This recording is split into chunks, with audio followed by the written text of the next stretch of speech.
Praise the lord. ప్రభువైన యేసుక్రీస్తు నామములో హోసన్నా మినిస్ట్రీస్ తరపున మీ అందరికీ హృదయపూర్వకమైన వందనాలు తెలియపరుస్తున్నాను. ప్రభు మిమ్మల్ని ఆశీర్వదించి దీవించునుగాక. ప్రియులారా, ఈ పూట పరిశుద్ధ గ్రంథంలో నుంచి ఓ విశేషమైనటువంటి అంశాన్ని మనం ధ్యానించాలి. ఎందుకంటే ప్రభు రాకడ ఆసన్నమవుతున్న ఈ దినాలలో మనం ఆ రాకడకు ఎలా ఆయుధపరచబడాలి అనేది మనం తెలుసుకోవాల్సిన అవసరం ఎంతైనా కూడా ఉంది. ఎందుకంటే మన భక్తి లేకపోతే మనం చేస్తున్నటువంటి ఈ ఆధ్యాత్మికమైనటువంటి జీవితపు అనుభవాలు ఇవన్నీ ఆయన ఆగమనమునందు, ఆయన రాకడ యందు మనము ఆయనను చూడడానికి, ఆయనతో కూడా మనం కొనిపోబడుటకు అనే విషయాన్ని మనం ఎప్పుడు మర్చిపోకూడదు. ఏదో ఈ లోకంలో బ్రతికిన దినములలో ఒక భక్తి మనం చేయాలి కదా అని ఎంపిక చేసుకోలేదు. మనం ఒక నిరీక్షణ గలవారమై విశ్వాసాన్ని చేతపట్టుకొని మనం ముందుకు వెళుతున్నాము. మనకు ఒక శుభప్రదమైన నిరీక్షణ ఉంది.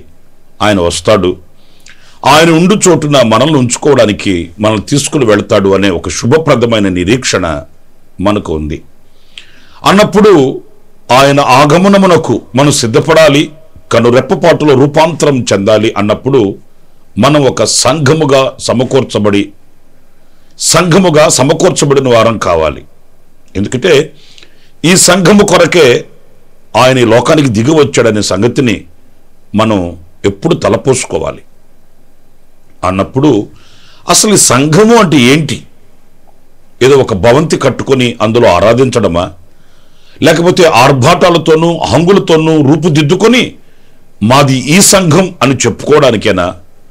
ఈ సంఘం యొక్క అనుభవాలు ఏంటి, అసలు ఈ సంఘం అంటే ఏమై ఉన్నది అనేది మనం తెలుసుకుంటే అది మన ఆధ్యాత్మికమైన జీవితానికి ఎంతైనా కూడా ఉపయోగపడుతుంది అనేది నా భావన. పరిశుద్ధ గ్రంథంలో మనం చదివినప్పుడు అసలు సంఘం అంటే ఎవరు ఏంటి అంటే యూదా పత్రికలో చక్కటి మాట మనం చదువుతాము.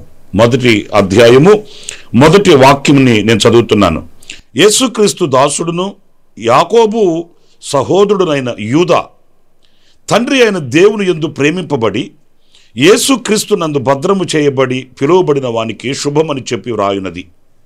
ప్రియులారా, ఈ వాక్య భాగంలో చూడండి, మనం గమనించవలసింది పిలువబడిన వానికి శుభమని చెప్పి వ్రాయున్నది అంటే సంఘము అనంటే ఓ పిలువబడిన సమాజము లేక పిలువబడిన ప్రజల సమైక్యత అనేది ఇక్కడ మనం గమనించాలి. ఏదో సంఘము అనంటే క్రైస్తవ కుటుంబంలో పుట్టి పెరిగాం గనుక మనం వెళ్ళి ఆరాధన చేసుకొని వచ్చే ఒక స్థలము అని మాత్రం మనం అనుకోకూడదండి. ఆ సంఘము అనేది మన వ్యక్తిగత జీవితాలతో ముడిపడి ఉన్నది. నేను సంఘములో ఒక సభ్యుడను, మేమంతా కలిసి ఒక సంఘం కట్టడం కాదండి. ఒక చెట్టు కింద కూర్చొని ఒక 50 మంది ఆరాధన చేసినా అది సంఘమే అనబడుతుంది.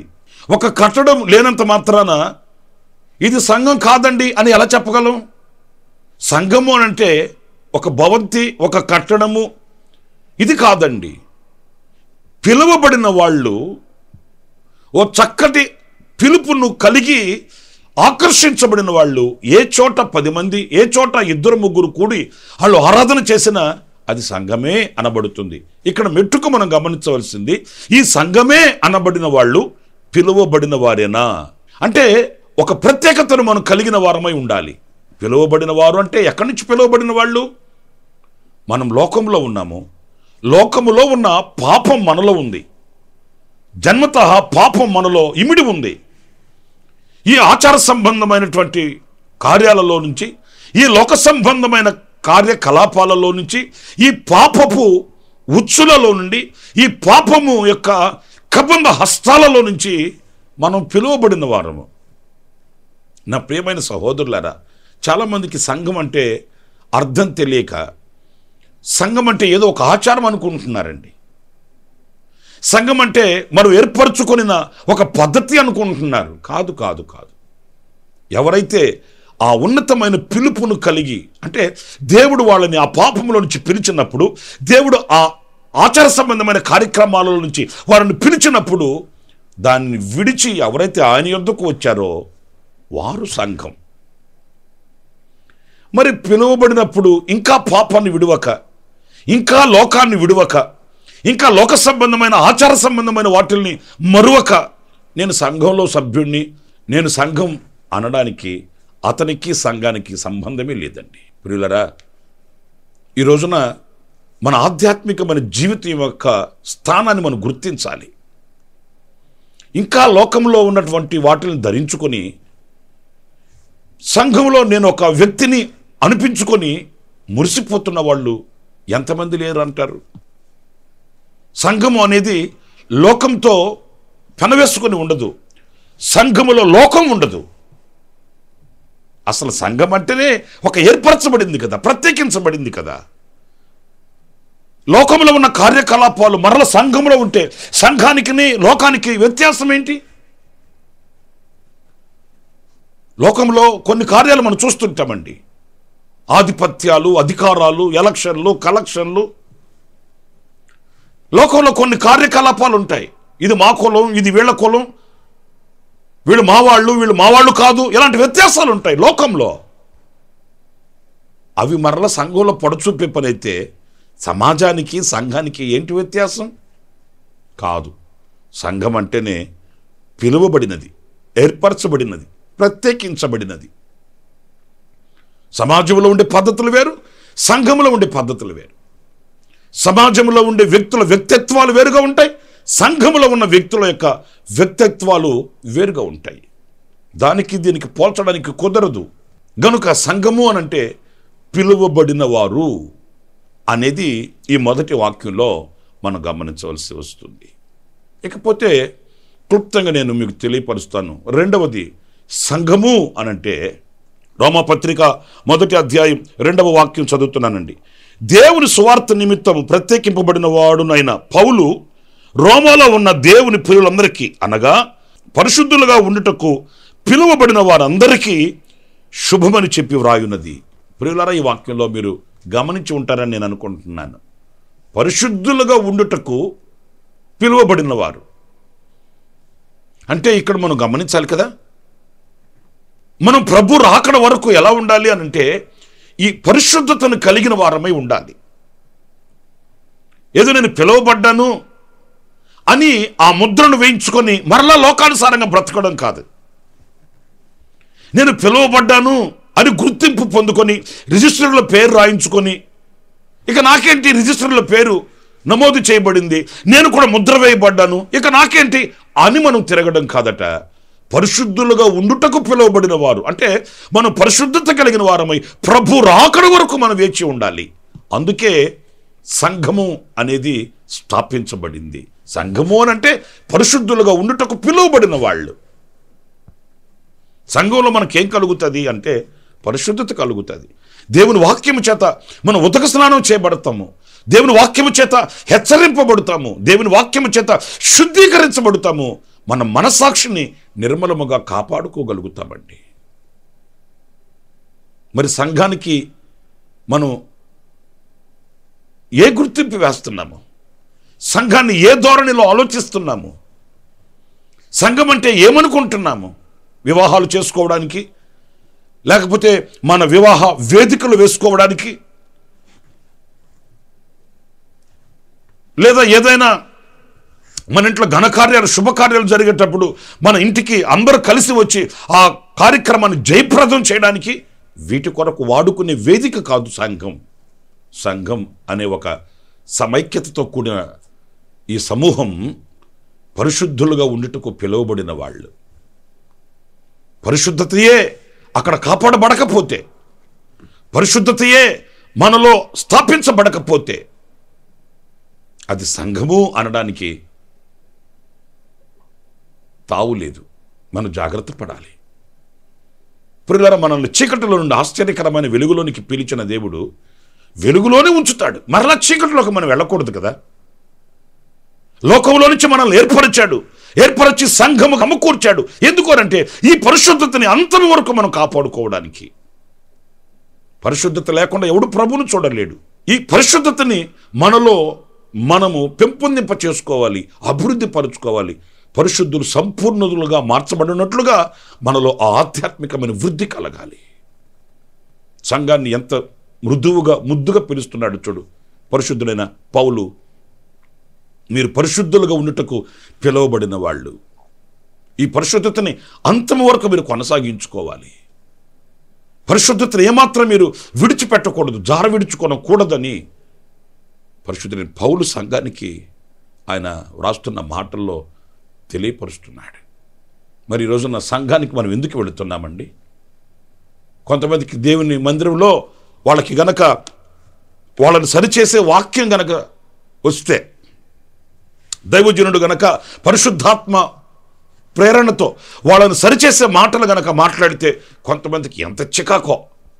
ఏంటండి ఎప్పుడు చూసిన విమర్శనాత్మకంగా చెప్తాడేంటండి ఈయన వాక్యం అంటారండి. విమర్శించడానికి కదా వాక్యం ఉండేది, సరిచేయడానికి కదా వాక్యం ఉండేది, బాగు చేయడానికే కదా వాక్యం ఉండేది. ఈ పరిశుద్ధత ప్రభు రాకడ వరకు నిలిచి ఉండడానికే కదా వాక్యం ఉండేది. బట్టలు ఉతకడానికి తీసుకుని వెళ్ళి ఆ మురికంతా పోయేంత వరకు మనం జాడిస్తామా, ఉతుకుతామా, లేకపోతే ఊరికే నీళ్ళలో ముంచి తీసుకొని వచ్చేస్తామా? ఆ వస్త్రానికి ఉన్న మురికి పోవాలి కదా, ఆ వస్త్రానికి పట్టి ఉన్న ఆ మురికి విడిచిపెట్టాలి కదా. ఏం చేస్తాం? సోపేసి రుద్దుతాం. మరి మన హృదయాన్ని కూడా దేవుని వాక్యం చేత మనం సరిచేసుకోవడానికి సమ్మతించాలి కదా. విసుగు పడితే ఎలాగా? కసురుకుంటే ఎలాగా? చికాకు పడితే ఎలాగండి? ఒక వైద్యుని దగ్గరికి వెళతాము, రోగం బాగు చేసుకోవడానికి వెళతాము, సరదాగా మాట్లాడుకొని రావడానికి వెళ్ళం కదా. మరి దేవుని సన్నిధికి వెళ్ళినప్పుడు ఈ పరిశుద్ధతను కాచుకోవడానికి కావలసిన వర్తమానాన్ని స్వీకరించాలి. దేవుని దాసుని నోట వచ్చే మాట అది దేవుని సంకల్పం అని గ్రహించాలి. శిరస్సు వంచి నమస్కరించినప్పుడే మనం పరిశుద్ధతను కాచుకోగలిగిన వారం అవుతాము. పరిశుద్ధతని స్థాపించుకొని నడిపించబడిన వారం అవుతాము. సౌలు దావీదుని ఇద్దరిని పోల్చుకొని చూడండి. సౌలుని సరిచేయడానికి సమూయేలు ప్రవక్త వెళ్ళినప్పుడు సమూయేలు సౌలుతో సూటిగా మాట్లాడాడు. నువ్వు చేసిన పనేంటి, నీ అవివేకమైన పనేంటి అన్నప్పుడు సౌలు అంగీకరించలేదండి. వాస్తవమే, నేను తప్పు చేశాను, పాపం చేశాను, అతిక్రమం చేశాను అని ఒప్పుకోలేదు, విరుచుకుపడ్డాడు. ఎందుకంటే అధికారం ఉంది కదా, చేతిలో జనం ఉన్నారు కదా, రాజ్యం ఉంది కదా, బలం ఉంది కదా, ఒక స్థానం ముందు ఉన్నాడు కదా. అందుచేత దైవ సేవకుని మాటను ధిక్కరించి ఎదిరించాడు. నేను ఊరకనే తీసుకొచ్చుకున్నాను అనుకుంటున్నావంటాయా? నేను ఏం చేసినా అందులో ఒక కారణం ఉంటుంది. కారణం లేకుండా నేను చేస్తాను అనుకున్నావా? దేవునికి బలర్పించడానికి తెచ్చానని కప్పుపుచ్చుకున్నాడు, ఎదిరించాడు. ఏమైంది? ఏ రాజ్యాన్ని అయితే ఆధారం చేసుకున్నాడో ఆ రాజ్యమే లేకుండా పోయింది.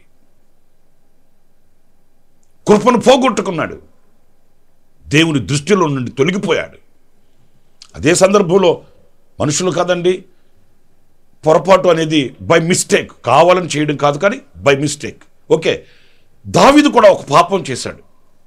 అలాంటప్పుడు నాతాను ప్రవక్త వచ్చి దండించినప్పుడు దావీదు శిరస్సు వంచాడండి.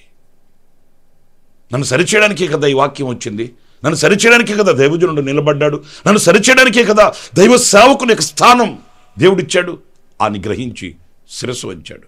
కటాక్షించబడ్డాడు, కనికరింపబడ్డాడు, కృప పొందుకున్నాడు, మరలా అంగీకరింపబడ్డాడు. పరిశుద్ధులుగా ఉండుటకు మనం పిలువబడిన వారమండి. సంఘం అంటే పరిశుద్ధులుగా ఉండుటకు పిలువబడిన ప్రజల సమూహం. మరి మనం ఏ స్థితిలో, ఏ అవగాహన కలిగి బ్రతుకుతున్నామనేది మీరు ఆలోచించండి.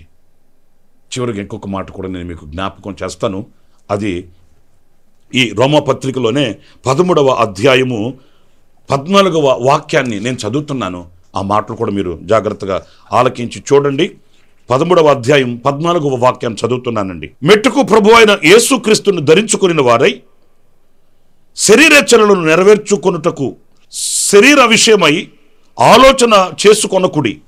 ప్రియులారా చూడండి, ఈ వాక్య భాగంలో మెట్టుకు ప్రభు అయిన యేసుక్రీస్తుని ధరించుకొనిన వారై అంటే సంఘం ఎవరు అంటే యేసుక్రీస్తుని ధరించుకొనిన వారు.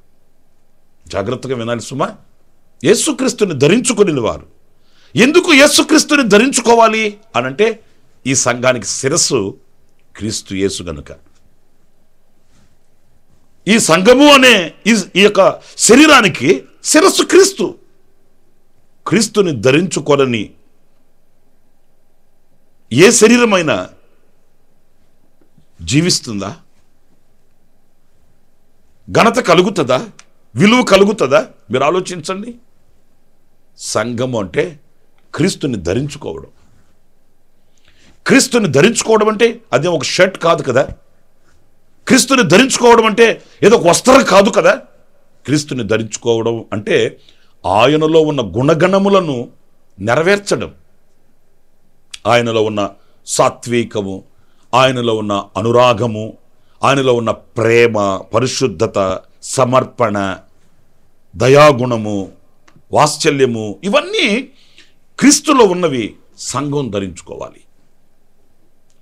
క్రీస్తుని ధరించుకునిన సమూహమే సంఘం అన్నప్పుడు ఆ క్రీస్తులో ఉన్న ప్రతిదీ మనం సంఘముగా ప్రత్యక్షపరచాలి. సంఘం ప్రయాసపడాలి, సంఘం ప్రేమించాలి, సంఘం సాత్వికం చూపించాలి, సంఘం క్రీస్తులో ఉన్నటువంటి దయాగుణాన్ని, కనికర స్వభావాన్ని ప్రత్యక్షపరచాలి. సంఘం చాలా విలువైనది, చాలా ఘనమైనది కూడాను. గనుక ఆ క్రీస్తుని ధరించుకున్న అనుభవాలు ప్రతి ఒక్కొక్కరిలో కనబడాలండి. ఒక 50 మంది ఒక సంఘము అన్నప్పుడు ఈ 50 మందిలో క్రీస్తుని ధరించుకుని అనుభవాలు కనిపించాలి. 100 మంది ఉన్నారు అన్నప్పుడు ఈ 100 మంది ఒక సంఘము అన్నప్పుడు ఈ 100 మందిలో క్రీస్తుని ధరించుకుని క్రీస్తు స్వాభావికమైన గుణగణాలు ప్రత్యక్షం కావాలి. ఏదో కొంతమంది మాత్రమే ఎలా ఉండాలి, కొంతమంది మాత్రమే అలా ఉండవలసిన అవసరం లేదని ఇక్కడ ఆధిపత్యాలకి తావు లేదండి. వీళ్ళు సీనియర్స్ అండి, వాళ్ళు జూనియర్స్ అండి అనేమీ లేదండి. క్రీస్తునందున్న వారందరూ కూడాను ఆయనను ప్రత్యక్షపరచాలి. క్రీస్తుని ధరించుకొనంటే మనలో ఆయన కనబడాలి, మనలో ఆయన ప్రత్యక్షం అవ్వాలి, ఆయన స్వరూపం మన యందు కనబడాలి, ఆయన గుణగణాలు లోకం మనలో చూడగలగాలి. అదే సంఘం. సంఘంలో ఉన్న ప్రతి వ్యక్తి క్రీస్తుకు ఒక ప్రతిరూపం, క్రీస్తుకు ఒక నిదర్శనం. మనం చాలా సందర్భాలలో వాక్యం చెప్పేటప్పుడు యూసుఫ్ని, ఇస్సాకుని క్రీస్తుకు పోల్చి మాట్లాడుతాం. ఎందుకని? ఆయనలో ఉన్న లక్షణాలు వీరిలో కనబడుతున్నాయి గనుక. మరి అదే క్రీస్తునకు సంఘముగా మనల్ని ఎందుకు పోల్చుకోకూడదు? పోల్చుకునే అర్హతకి మనం ఎదగాలి. యూసుఫ్ని క్రీస్తుకి పోలుస్తున్నామంటే క్రీస్తులో ఉన్న ఆ యొక్క గుణాలు, ఆ యొక్క అనుభవాలు యూసుఫ్లో ఉన్నాయి. ఇస్సాకుని ప్రభువుకు పోలుస్తున్నామంటే ప్రభువులో ఉన్న గుణగణాలు ఇస్సాకులో ఉన్నాయి. మరి మనలో ఎందుకు ఉండట్లేదు? మనం వాటిని అపేక్షించట్లేదు, వాటిని కోరుకోవట్లేదు. కనుక నా ప్రియ సహోదరులారా, ప్రభు రాకడ ఆసనమవుతున్న ఈ దినాలలో మనం ఒక సంఘముగా సమకూర్చబడిన వారమై సంఘము యొక్క అనుభవాలని గుర్తెరిగిన వ్యక్తులమై ఉండాలి. 3 విషయాలు నేను మీతో చెప్తూ వచ్చాను. సంఘము అనంటే పిలువబడిన వారు. 2 పరిశుద్ధులుగా ఉండుటకు ఏర్పరచబడిన వాళ్ళు. 3 క్రీస్తుని ధరించుకుని వాళ్ళు. ఈ అనుభవాలలో మనం ఉన్నామా లేదని మనం పరీక్ష చేసుకోవాలి. ఆధ్యాత్మికమైనటువంటి చింతన కలిగి మనం సిద్ధపడాలి. అలాంటి కృప ప్రభు మనందరికీ అనుగ్రహించునుగాక. తలలు వంచండి, చిన్న ప్రార్థన. కృపా సత్య సంపూర్ణుడ జీవాధిపతి అయిన ప్రభువా మీకు వందనాలు చెల్లిస్తున్నాను. సంఘము అనగా ఏంటో ఒక 3 విషయాలు మేము ధ్యానిస్తూ వచ్చాము. ఇంకా కూడా మీరు మాకు తెలియపరచండి. మీ సన్నిధిలో మమ్మల్ని సాక్షులుగా ఉంచండి. మీరు మాలో ప్రారంభించిన ఈ కార్యమును నైనా మీరు కొనసాగించమని వేడుకొనుచున్నాను. మేము ఏర్పరచబడిన వారమని, పిలువబడిన వారమని, పరిశుద్ధులుగా ఉండుటకు నియమింపబడిన వారమని, మిమ్మల్ని ధరించుకొని ఉన్నవారమని గుర్తించి నైనా మేము జాగరూకులమై అడుగు వేయడానికి వివేకమును మీరు మాకు అనుగ్రహించి ఈ మాటలు వింటున్న ఒక్కొక్కరిని మీ దయగలిగిన రెక్కల నీడలో దాచి కాచి పెంచి శేషమైన కృపచేత మీరు ఆకడకు సిద్ధపరచమని మమ్మల్ని ఒక్కొక్కరిని మీ చేతులకు సమర్పించుకుంటూ, ఎవరైనా బలహీనులై ఉంటే వారిని ముట్టి స్వస్థపరచండి, సమస్యల్లో ఉంటే విడుదల కలుగు చేయండి. నా తండ్రి, వారి ఎడల మీ గొప్ప కార్యములను మీరు ప్రత్యక్షపరచమని ఆశ్చర్యకరమైన మీ హస్తానికి మమ్మల్ని ఒక్కొక్కరిని అప్పగించుకుంటూ, ఈ అనుదిన కృప అనే పరిచర్యల ద్వారా అనేకులు ఆత్మ సంబంధమైన మేలులు పొందుకోవడానికి సహాయం చేయమని మీ పాద పద్మానికి అప్పగించుకుంటూ యేసు నామములో ప్రార్థించి వేడుకొనుచున్నాను తండ్రి. ఆమెన్. ఆమెన్. ప్రభు మిమ్మల్ని ఆశీర్వదించి దీవించునుగాక. ఈ దినమంత విశేషమైన కృప నా దేవుడు సమృద్ధిగా మీకు అనుగ్రహించుగాక. ఆమెన్. ప్రతి దినము ఈ అనుదిన కృప అను సందేశాల కొరకు, ఇంకా మరిన్ని ఆత్మ సంబంధమైన సందేశాల కొరకు ఈ మా యూట్యూబ్ ఛానల్ ని సబ్స్క్రైబ్ చేసుకోండి. Pastor Ramesh, hosanna ministries.